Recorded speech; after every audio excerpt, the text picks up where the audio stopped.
അസ്സലാമു അലൈക്കും. ദേഷ്യം ഒതുക്കി വെക്കുന്നത് നമ്മെ സ്വർഗത്തിലേക്ക് എത്തിക്കുമെന്ന് വിശുദ്ധ ഖുർആൻ 3-ാം അധ്യായം 134-ാമത്തെ ആയത്ത്. പ്രവാചകൻ സല്ലല്ലാഹു അലൈഹി വസല്ലമ പറഞ്ഞു, ദേഷ്യം പിശാചിൽ നിന്നാണ്, പിശാചിനെ സൃഷ്ടിച്ചിട്ടുള്ളത് തീയിൽ നിന്നാണ്.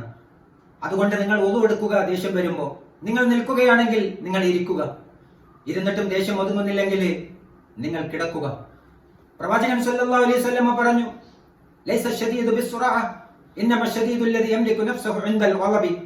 മൽപിടുത്തത്തിൽ ജയിക്കുന്നവനല്ല യഥാർത്ഥ ശക്തിയുള്ളവൻ, മറിച്ച് കോപം വരുമ്പോൾ അതിനെ ഒതുക്കി വെക്കുന്നവനാണ് യഥാർത്ഥ ശക്തിയുള്ളവൻ എന്നാണ് പറഞ്ഞത്. 50 ആൾ പോകുന്ന ബസ് നമ്മെ ഓവർടേക്ക് ചെയ്ത് ചെവി പൊട്ടിക്കുന്ന രൂപത്തിൽ ഹോണടിച്ച് പോകും, വീണ്ടും ബസ് സ്റ്റോപ്പിൽ നിർത്തും, വീണ്ടും ഹോണടിക്കും.